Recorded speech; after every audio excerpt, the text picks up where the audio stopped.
Hello everyone, welcome back to the channel. आज हम बहुत ही इम्पॉर्टेंट लैंडमार्क जजमेंट पढ़ने वाले हैं, वो भी मार्च मंथ के। तो बिना टाइम वेस्ट किए हम चालू करते हैं। सबसे पहला लैंडमार्क जजमेंट जो हम मार्च मंथ फॉर 2025 में जो पढ़ने वाले हैं उसका नाम है Gyanendra Singh versus state of UP. हम इसको इसलिए बोलते हैं क्योंकि जो निकनेम या जिस नेम से वो और जाना जाते हैं, मतलब ज्ञानेंद्र जो हैं वो इस नाम से भी जाने जाते हैं, इसलिए हम ऐट लगाते हैं। ठीक है, अब फैक्ट्स, इशूज, जजमेंट, हम तीनों चीज़ डील करेंगे इसमें। करेक्ट। तो सबसे पहले फैक्ट्स क्या हैं कि जो ज्ञानेंद्र सिंह है, जिन पे ये केस लगा है, जिस पे was convicted for sexually assaulting his minor daughter, मतलब ही इज़ अ फादर एंड उन पे अपनी माइनर डॉटर को सेक्सुअली असॉल्ट करने के चार्जेस लगे हैं। ठीक है, क्या सेक्शन है 376(2)F, 376(2)I पे। ठीक है, अब ये दोनों किससे डील करते हैं? एक्चुअली ये तो 16 ईयर जो विमेन, कोई भी 16 ईयर से कम की एज की विमेन है, उन पे अगर कोई सेक्सुअल असॉल्ट या रेप चार्जेस, उन पे कोई रेप का अगर ऐसा अटेम्प्ट या कुछ होता है तो उससे रिलेटेड है। एफ किससे डील करता है कि अगर कोई रिलेटिव है, नोन पर्सन है, जिस या फिर जिसके कस्टडी में अगर कोई पर्सन था, वो अगर रेप कमिट करता है तो उसके लिए चार्जेस लगेंगे। ठीक है, और section 3 and 4 of POCSO act. POCSO act का is because the girl was minor, that's why उस पर पॉक्सो एक्ट भी लगा। ठीक है, अब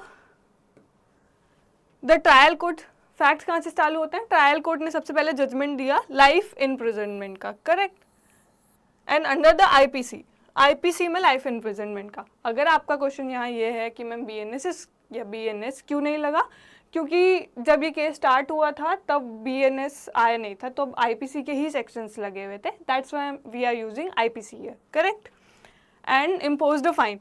तो पॉक्सो के हिसाब से उन्होंने पनिशमेंट दे दी थी लाइफ इम्प्रिजनमेंट की। ठीक है, फिर जब ये केस हाई कोर्ट में जाता है तो हाई कोर्ट उसका कन्विक्शन इन्हांस कर देते हैं, बढ़ा देते हैं। किससे? Life imprisonment for remainder of his life. POCSO में लाइफ इम्प्रिजनमेंट दिया, पर जब हाई कोर्ट में केस गया तब उन्होंने लाइफ इम्प्रिजनमेंट दिया, but remainder to his life. इसका मतलब क्या हो गया कि दोनों लाइफ इम्प्रिजनमेंट ही होते हैं, बट पॉक्सो में सिर्फ अगर लाइफ इम्प्रिजनमेंट दिया है तो मतलब किसी और रीज़न की वजह से छोड़ भी सकते हैं। ठीक है, उनकी कन्विक्शन कम भी हो सकती है आगे प्रॉब्लम से। ठीक है, बट अगर हम आईपीसी वाले लाइफ इम्प्रिजनमेंट की बात करें तो नेचुरल लाइफ जो है उसी के अंदर उसको पूरी अपनी लाइफ जेल में ही काटनी पड़ती है, मतलब वो तभी निकलेगा जब उसकी डेड बॉडी निकलेगी। There is no exception to it. अब डिफरेंस समझ में आया? क्योंकि इसलिए यहाँ पे आईपीसी की जो पनिशमेंट है उसे हम इनहैंस पनिशमेंट बोल रहे हैं। करेक्ट, तो remainder of is natural life, कि जब तक वो नेचुरल लाइफ उसकी है तब तक उसको जेल में रहना पड़ेगा, कोई एक्सेप्शन नहीं है कि वो बाहर निकल पाए। ठीक है, good behaviour whatever reasons are. ठीक है, the appellate challenge the enhance punishment.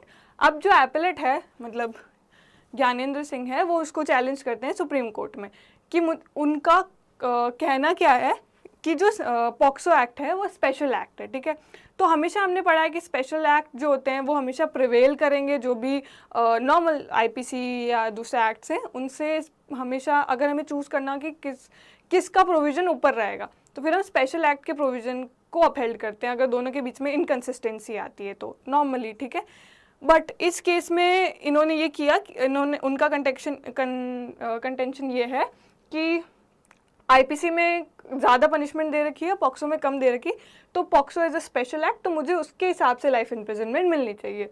ठीक है, ये पूरे फैक्ट्स हैं और इश्यूज हैं, यही है।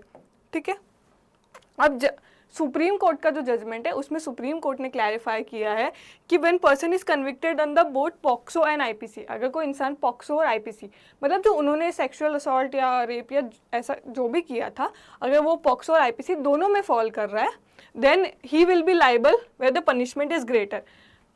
ये पॉक्सो के भी अंदर दे रखा है 42 के अंदर, और ये नॉर्मली भी इसी तरह से कोर्ट में प्रोसीजर वर्क करता है कि अगर एक ही ऑफेंस की पनिशमेंट दो अगर एक्ट में मिल रही है या दो प्रोविजन में मिल रही है तो हम किस तरह से चूज़ करते हैं? हम इस तरह से चूज़ करते हैं कि जिस भी एक्ट में या ऑफेंस में जहाँ पे भी सेक्शन में ग्रेटर पनिशमेंट डिफाइन होती है हम उसी के साथ जाते हैं। इवन द स्पेशल एक्ट यहाँ पे प्रिवेल करना चाहिए, बट पनिशमेंट के कंटेक्स्ट में हम वो देंगे जहाँ पे हायर पनिशमेंट हो। करेक्ट, तो ये सेक्शन 42 पॉक्सो में भी बोला गया है कि जहाँ पे ग्रेटर पनिशमेंट होगी वो एक्ट प्रिवेल करेगा। तो जो हाई कोर्ट ने कन्विक्शन दिया था नेचुरल लाइफ तक, life imprisonment up to his natural life, वो अपहेल्ड किया गया। Correct. It's very important because दो, आपको पता होना चाहिए, अगर दो एक्ट के बीच में या दो प्रोविजन के बीच में अगर टसल हो तो वो प्रिवेल करेगा जिसमें ग्रेटर पनिशमेंट, बस ये पनिशमेंट के कंटेक्स्ट में। बट अगर हम एक्ट में देखे जाएं तो एक्ट में हमेशा लिखा जाता है, जैसे पॉक्सो में भी 42A के अंदर लिखा गया है ये चीज़ कि पॉक्सो दूसरे लॉज के जो दूसरे एक्ट्स में जो भी दिया हुआ है या लिखा हुआ है वो पॉक्सो को कभी अफेक्ट नहीं करेगा। तो special act always prevail, but in the context of punishment जहाँ पे ग्रेटर पनिशमेंट होती है हम वो चूज करते हैं। ठीक है।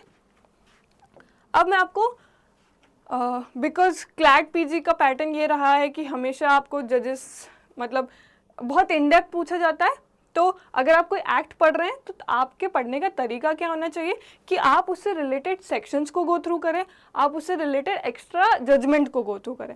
तो इसी केस से रिलेटेड अगर पेपर में देखा जाए तो क्या आ सकता है रिलेटेड जजमेंट, तो सबसे पहले लैंडमार्क जजमेंट है independent thoughts versus union of India 2017 का केस है। एक्चुअली ये केस डील करता है मैरिटल रेप से।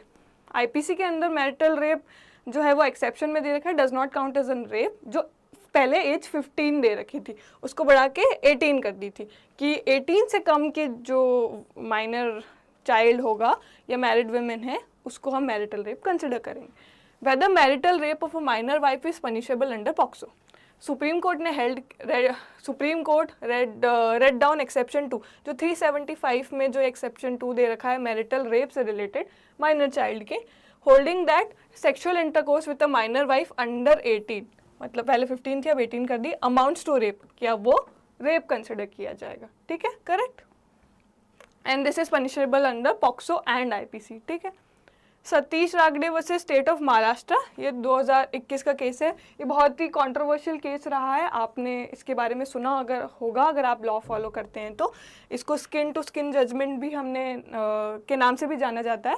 इसमें इशू क्या था, whether touching a child over cloth constitute a sexual assault, कि कोई चाइल्ड है उसके क्लोथ्स के ऊपर अगर उसे कोई टच करता है तो क्या वो सेक्सुअल असॉल्ट के अंदर आएगा, जो सेक्शन 7 में पॉक्सो में दे रखा है। तो बॉम्बे हाई कोर्ट का जजमेंट है ये, इवन दो हाई कोर्ट के जजमेंट बाइंडिंग नहीं होते हैं और पर फिर भी हम इस केस में इसलिए पढ़ते हैं क्योंकि बहुत कंट्रोवर्शियल हो गए थे। No sexual assault unless there is skin to skin contact. High court ने ये बोला कि स्किन टू स्किन कॉन्टैक्ट हुआ है तो ऐसा उसके बेसिस पे जब तक स्किन टू स्किन नहीं होता तब तक सेक्सुअल हरासमेंट नहीं माना जाएगा। मतलब अगर क्लोथ के ऊपर से अगर टच किया जा रहा है तो स्किन टू स्किन टच नहीं हुआ है तो सेक्सुअल हरासमेंट नहीं होगा। That's what Bombay high court said. फिर ये सुप्रीम कोर्ट में जाता है, सुप्रीम कोर्ट ने रिवर्स किया है जजमेंट, बोला holding that intent and context of the matter is more important then skin. ये देखना कि स्किन टू स्किन टच हुआ है कि नहीं ये नहीं देखा जाएगा।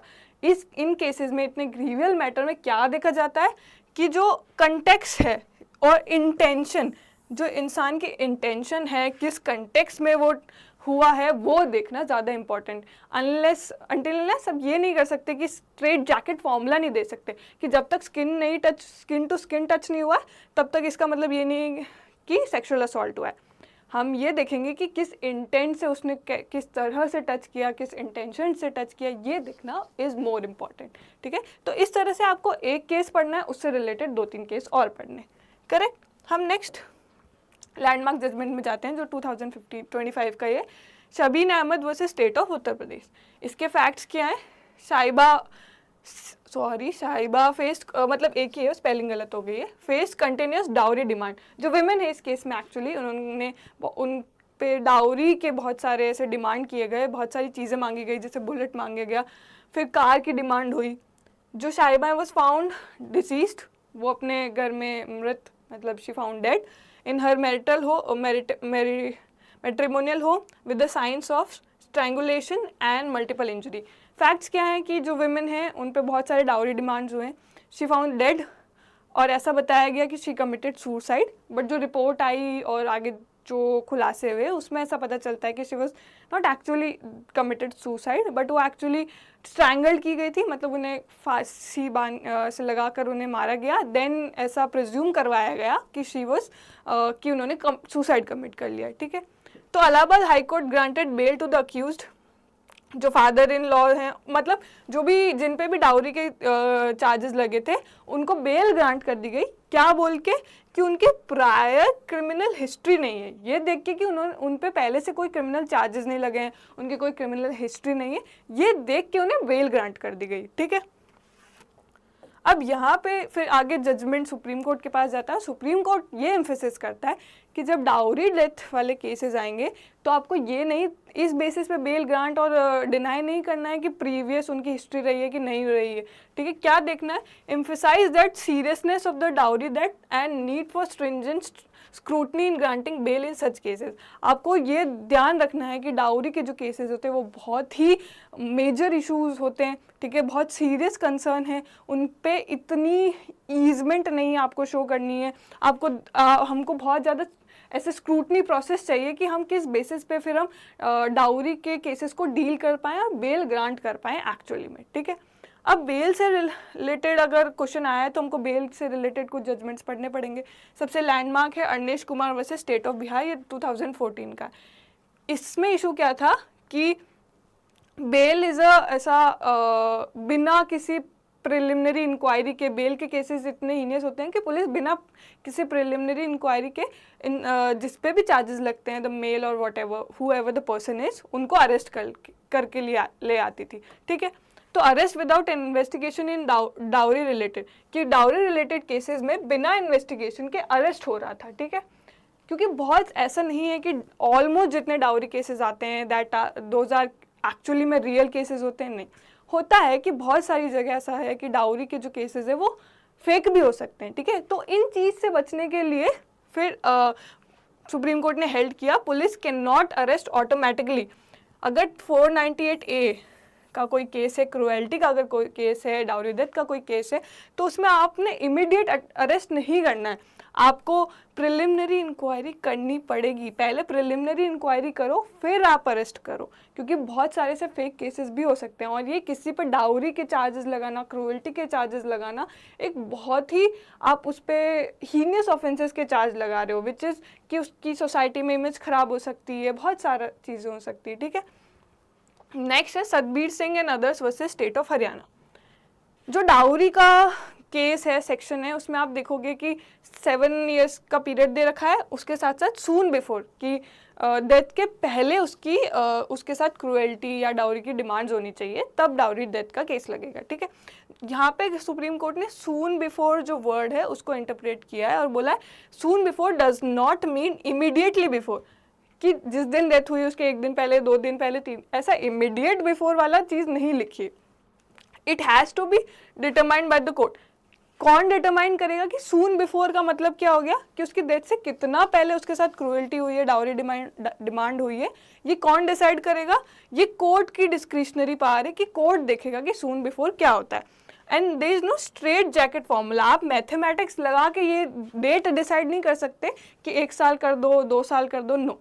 यू हैव टू सी कि कितने टाइम पहले डाउरी डिमांड हुई थी और उसमें अब जाके डेथ हुए या कुछ भी हुआ है, ठीक है, उसके बीच में आपको कनेक्शन देखना पड़ेगा, ठीक है। ये किसका काम है? कोर्ट का काम है, करेक्ट। नेक्स्ट केस है Pradeep Sharma versus state of Gujarat. इसके फैक्ट्स क्या हैं? The appellate contended that his fundamental right, actually एक ऑफिसर हैं, उन पे बहुत सारी FIRs होती है, ठीक है। अब वो FIR से रिलेटेड केस है, वो कह रहे हैं कि उनका राइट टू जो लिबर्टी आर्टिकल 21 के अंदर वो इन्फ्रिंज हो रही है, were being violated due to successive and arbitrary registration of criminal cases. उनके अगेंस्ट बहुत सारे क्रिमिनल केसेस रजिस्टर होते जा रहे हैं which are arbitrary in nature, without, और वो भी बिना प्रिलिमिनरी इंक्वायरी। प्रिलिमिनरी इंक्वायरी मतलब कि आप किसी पे केस करने से पहले थोड़ी सी इन्वेस्टिगेशन करके देखो ताकि फेक केसेस ना निकल आए, ठीक है। तो प्रिलिमिनरी इंक्वायरी किए बिना उन पे बहुत सारी FIRs रजिस्टर होती जा रही है, ठीक है। अब जो एपेलेट है और इवन कोर्ट ने भी एक ललिता कुमारी जो जजमेंट है उसमें बहुत ज़्यादा रिलाय किया। ललिता कुमारी जजमेंट ये बोलता है कि FIR रजिस्ट्रेशन आर मैंडेटरी, ठीक है। ये नहीं बोलता कि सारे केसेस में एफआईआर रजिस्ट्रेशन कराना मैंडेटरी, मतलब आपको करना ही पड़ेगा, ठीक है, ये है। बट कॉग्निजेबल केसेस जो है ना, उनमें प्रिलिमिनरी इंक्वायरी करके आप एफआईआर मैंडेटरी करो, ऐसा।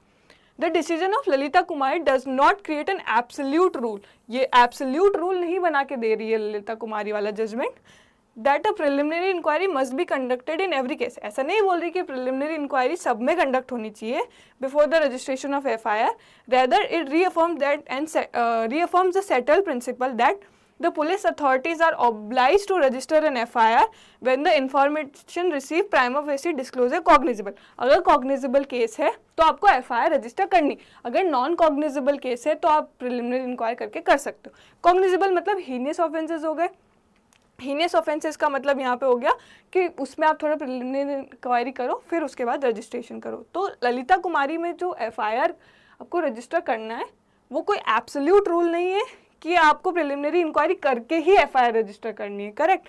रैदर वो अफर्म कर रहा है कि सेटल कर रहा है उस प्रिंसिपल को कि authorities are obligated to register an FIR when the information receive prima facie disclose cognize. अगर प्राइमा फेसी कॉग्निजेबल ऑफेंसेस का रिवील कर रहा है केस तो आपको एफआईआर मैंडेटरी हो गया रजिस्ट्रेशन करना, ठीक है।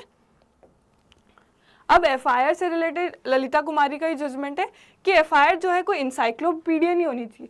एफआईआर में ज़रूरी नहीं है कि सारी डिटेल्स लिखी जानी चाहिए, ठीक है। अगर ये थोड़ा सा ऑफेंसेस के बारे में अगर नॉर्मली भी लिखी गई है दैट इज़ परफेक्ट, ठीक है। और all facts and detail relating to offence, ठीक है। ऐसा नहीं है कि सारे फैक्ट्स और सब कुछ ऑफेंस से रिलेटेड उसमें होना चाहिए, ये भी ललिता कुमारी में ही बोला है। और एफआईआर का जो जजमेंट है वो भी ललिता कुमारी में ही बोला गया। FIR is not even considered to be the substantive piece of evidence। FIR को हम कोई substantive piece of evidence नहीं मानते। substantive piece का मतलब हो गया कि जिस पे हम blindly rely कर सकें, ठीक है, जिसको corroboration की किसी और, जैसे अगर मैंने कोई एविडेंस ला के रखा तो उसको चेक किया जाता है किसी कोई भी अगर कोई विटनेस अवेलेबल है उनकी टेस्टिमनी दे के, ठीक है, उन और कोई अगर एविडेंस है उससे करेक्ट करवा के। बट दैट इज़ वो अगर हमें इसकी ज़्यादा ज़रूरत ना पड़े, ठीक है, ऐसा एविडेंस जिसकी कोरोबरेशन की ज़रूरत ना पड़े उसे हम सब्सटेंटिव एविडेंस बोलते हैं। बट एफआईआर पे हम पूरी तरह रिलाय नहीं कर सकते कि जस्ट बिकॉज किसी पे एफआईआर हो गई है तो वो क्रिमिनल हो गया, ठीक है। Not a piece of evidence that can only be use to corroborate, और किसी और चीज़ को कॉरबोरेट कराने के लिए मैंने कोई टेस्टिमनी दी है, मैंने कोई एविडेंस प्रूव किया है तो अपन एफआईआर से उसको कॉरबोरेट मैच करवा सकते हैं, ठीक है। इन्फॉर्मेटिव इन द कोर्ट, ये धर्मा रामा वाले केस में स्टेट ऑफ महाराष्ट्र वाले में बोला गया था, परफेक्ट।